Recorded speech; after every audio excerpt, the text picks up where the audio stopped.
Amis lecteurs, bonjour. On se retrouve aujourd'hui pour la deuxième partie de ce podcast consacré à l'art et à la notion d'esthétique. Dans la première partie de ce podcast, nous avions posé le cadre théorique en partant de ce que nous apprend la spiritualité et les différentes traditions spirituelles. Nous avions vu brièvement comment, avant même les révélations écrites ou orales, Dieu nous invitait à lire dans le grand livre de la création les signes de sa présence. Pour ceux qui ne l'ont pas vu, allez voir la partie 1 avant même de continuer, sinon vous passerez à côté d'éléments essentiels pour comprendre ce qui va suivre. Alors, que ce soit dans les évangiles ou le Coran, on trouve donc une injonction universelle à lire les signes du Créateur dans sa création, de sorte que nous puissions, déjà en premier lieu, attester de son existence, et aussi comprendre quelque chose de sa miséricorde, de sa sagesse et de sa puissance. Aujourd'hui, nous allons voir l'aspect concret, et notamment comment, dès qu'on tourne le dos à la verticalité, l'art cesse de produire du beau et se met à produire de la laideur. Nous allons parler des 4 grands mouvements dans les approches artistiques, mimésis, représentation, abstraction et anti-art, et nous verrons comment, pourquoi l'art moderne a envahi l'espace public, quel est le rôle de l'artiste dans la société et quelles solutions pour redresser la pente. Mais avant toute chose, merci de vous abonner, de partager cette vidéo si vous appréciez son contenu. C'est parti. Il y a donc 4 grands mouvements artistiques. Nous n'allons pas entrer de trop dans le détail, car nous avons beaucoup à couvrir, mais rapidement. Le premier des grands mouvements artistiques humains, c'est mimésis. Il s'agit de reproduire l'apparence des choses telles qu'on les voit, imiter la nature et la représenter sur les murs d'une grotte, par exemple. Il y aura d'ailleurs une opposition entre Platon et Aristote. Pour Platon, la mimésis, la copie de la nature, est un enfantillage, une copie sans grande valeur, ne résultant pas d'un savoir ou d'une connaissance supérieure. Pour Aristote, par contre, il est légitime d'imiter car l'imitation n'est pas de l'ignorance, mais l'élargissement de la connaissance. Ce mouvement va des tout premiers tâtonnements de la préhistoire, fait une pause pendant le Moyen-Âge et revient à la Renaissance. Puis vient le mouvement représentatif. Au Moyen-Âge, la religion, et notamment la religion chrétienne en Europe, régit la société. Par conséquent, la ressemblance va passer par la relation de l'homme à Dieu et par l'idée selon laquelle l'image exprime quelque chose d'autre que ce qu'elle imite. On intègre donc des notions de symbolique dans l'art. Symbole, étymologiquement, c'est ce qui réunit deux choses contraires. Tandis que diabole, qui a donné le mot diabolique, c'est ce qui sépare. C'est pour cela que le diable est aussi appelé le diviseur. Au lieu de réunir des choses contraires, il les divise. Notre société moderne, avec toutes les nouvelles idéologies qui fleurissent aujourd'hui, ne fait que cela, diviser. Fragmentation de l'homme, des sexes, des races, des traditions, etc. Ainsi, l'art dans le mouvement représentatif n'imite plus seulement la nature, mais agit comme elle. L'artiste contemple le visible et restitue par analogie la splendeur de la beauté divine.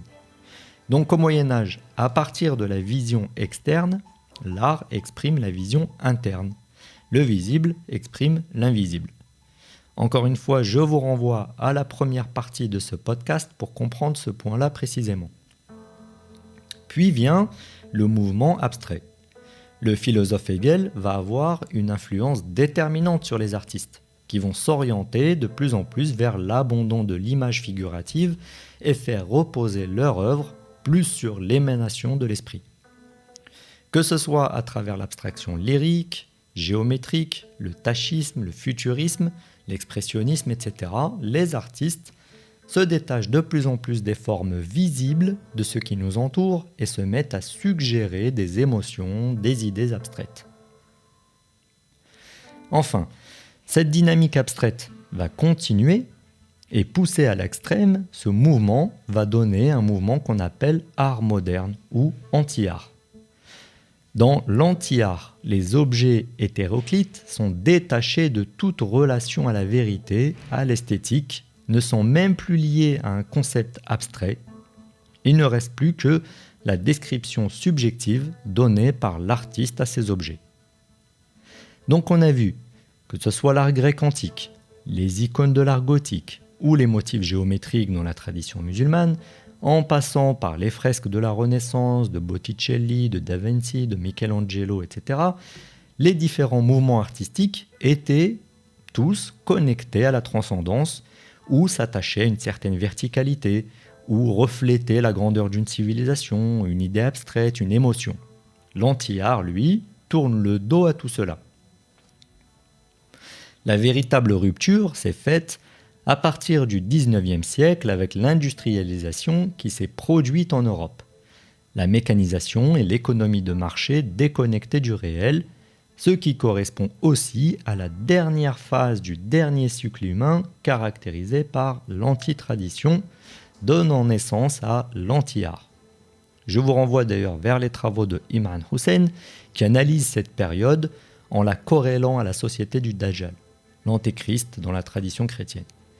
Pour lui, l'émergence de la société industrielle en Europe a donné à l'humanité les outils techniques et technologiques dans la rébellion contre Dieu, et donc a donné lieu à un nouveau paradigme. Donc je répète, l'antitradition enfante de l'anti-art parce qu'elle s'est déconnectée de toute verticalité, de toute divinité, donc de toute beauté, puisqu'on a vu dans la première partie de ce podcast que la beauté est universelle, éternelle et émane du divin. Se couper du divin, c'est in fine se couper du beau. Je ne vous fais pas un dessin, il n'y a qu'à comparer dans les livres d'histoire de l'art ou d'architecture ce que la tradition a enfanté en termes d'architecture, de sculpture, de tableaux et ce que la modernité a produit. Il n'y a pas photo comme on dit. Donc la société du Dajjal, que la révolution industrielle européenne a précipité, qu'on appelle aussi la modernité, dans un grand mouvement de déconstruction et de lutte contre Dieu, s'est mise à vouloir s'émanciper de tout ce qui la précède. Et donc, concernant l'art, à casser les codes, rompant définitivement avec toute transcendance. Maintenant, voyons quel est le rôle de l'artiste. L'artiste était longtemps synonyme d'artisan. C'était celui qui mettait son art au service d'autrui, qui travaillait, inventait des techniques afin d'améliorer sans cesse son savoir-faire, tendre vers l'excellence, être utile à la société, car il se savait appartenir à une œuvre plus grande que lui. Lorsque le menuisier, donc l'artisan, ou l'artiste qui travaille le bois, fabrique un coffre, il transforme une idée immatérielle en objet matériel à l'aide des connaissances héritées de son maître et de sa dextérité. L'artiste peintre, cet artisan déjà un peu dévoyé, n'a pas construit de coffre, mais il va s'atteler à le reproduire, à copier cet objet sur la toile. Même si c'est une copie hyper réaliste, seul un idiot pourrait confondre la copie avec l'original. Quant à l'arbre, qui a donné le bois pour produire le coffre, les pinceaux ou le chevalet, ni le peintre ni le menuisier n'a été capable de le créer, pas même de l'imaginer, car cela appartient à la création qui les englobe tous, à la création de Dieu. On voit se dessiner dans cette conception une certaine structure, une hiérarchie dans les attributions de chacun, où l'œuvre d'art est comme la nature une manifestation du divin, qui s'opère par la médiation de l'homme créateur. Mais puisque Dieu a disparu de la conscience des modernistes, il ne reste alors que l'objet et l'ego de l'artiste. Encore une fois, je vous invite à écouter le podcast précédent où j'aborde la notion d'ego. Donc, il ne reste plus que l'objet et l'ego, d'où la fuite en avant perpétuelle vers des concepts de plus en plus creux dans une logique de recherche de la nouveauté. De plus, l'invention de la photo, qui date du XXe siècle, reproduisant la réalité bien mieux que ne le ferait un peintre, ainsi que l'hégémonie de la société de consommation, l'avancée du laïcisme et de l'individualisme, ont précipité cette rupture dans l'art contemporain. Dans les premiers temps de cette scission, les artistes contemporains ont gardé un certain travail, un certain savoir-faire, ce qui fait qu'on peut encore trouver un intérêt esthétique dans les œuvres issues du fauvisme, du cubisme, du dadaïsme ou du surréalisme, hors de toute opinion de goût sur ces mouvements d'ailleurs. Les artistes postmodernes, eux, n'ont rien conservé des artistes d'antan, ni des artistes traditionnels, ne mettant même plus leur art au service du bien commun. D'ailleurs, on n'a pas notre mot à dire sur les choix des sujets systématiquement vils et rabaissants. Par exemple, comme Paul McCarthy pose littéralement un étron de 15 mètres de haut sous notre nez, mais ces artistes-là mettent leur concept au service de leur ego et de leur enrichissement personnel, contribuant ainsi à déconstruire les codes picturaux pour enfin vomir de l'art conceptuel, cet anti-art propre à la modernité. Un art qui ne s'appuie plus sur le savoir-faire, le beau ou la recherche de la transcendance, mais sur n'importe quel concept scatophile sorti d'esprits dégénérés puisque seule la nouveauté conceptuelle compte. Un vide spirituel que l'artiste moderne ne se donne même plus la peine de combler par du discours, mais nous laisse allègrement nous dépatouiller avec, comme pour nous dire vulgairement, excusez-moi, vous savez où vous pouvez vous mettre mon plug anal géant. C'est ce qu'il faut comprendre dans l'installation de Tree, place Vendôme, à Paris.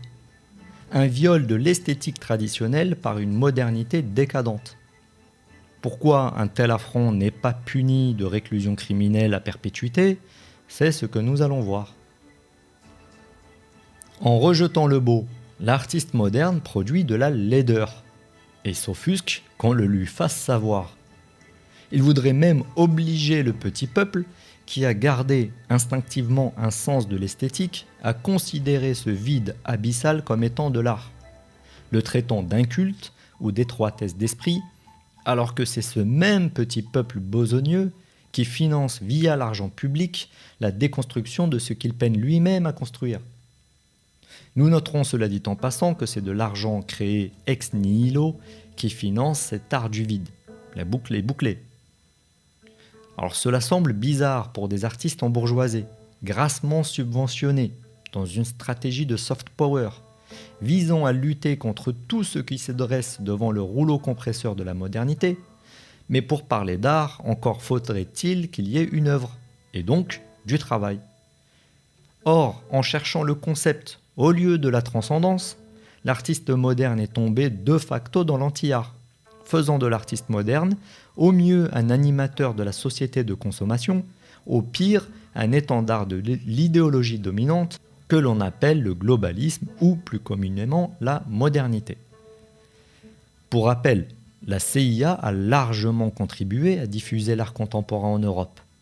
Des sommes colossales ont été versées via la Fairfield Foundation afin d'influencer les masses avec des objectifs clairs: promouvoir la liberté individuelle et le libéralisme, l'anticléricalisme, prôner les valeurs occidentales de la modernité, diffuser l'idéologie américaine et enfin contrôler l'ensemble du milieu intellectuel de la vie culturelle de gauche en Europe, afin qu'elle ne s'oppose pas à l'hégémonie américaine. Sans oublier que l'art marchand spéculatif, comme la finance du même nom, n'a aucune racine et aucune valeur intrinsèque, puisque dénué de travail, d'esthétique, de transcendance.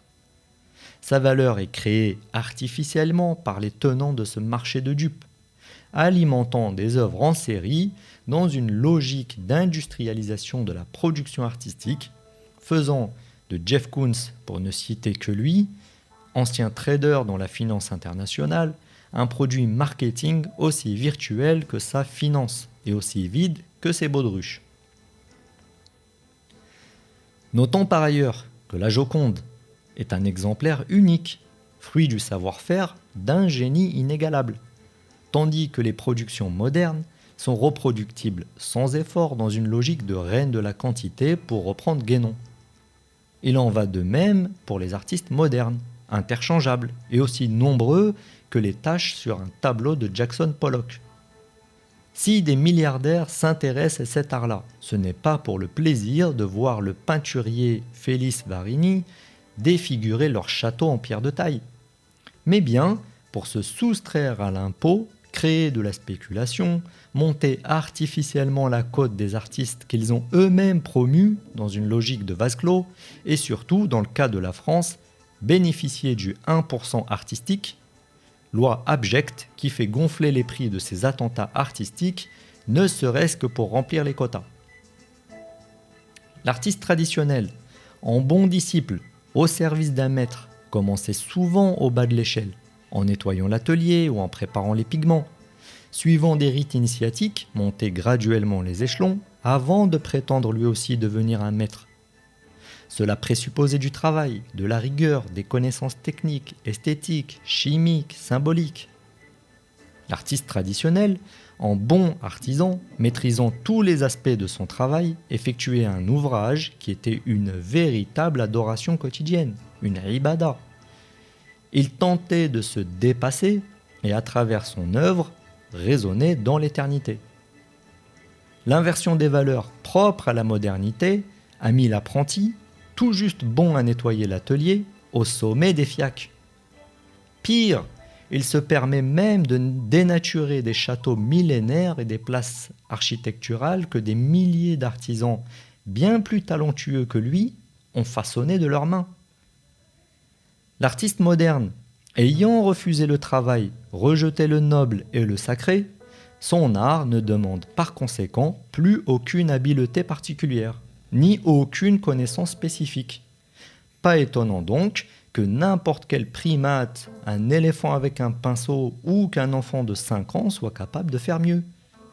Il lui suffit pour percer dans le milieu d'un bon carnet d'adresses, de beaucoup de culot et de temps libre, donc être libéré de l'impératif de production. Nous disions un peu plus haut que, prisonnier de son ego, l'artiste moderne se place même à la place du créateur, dont il s'octroie d'ailleurs le titre honorifique.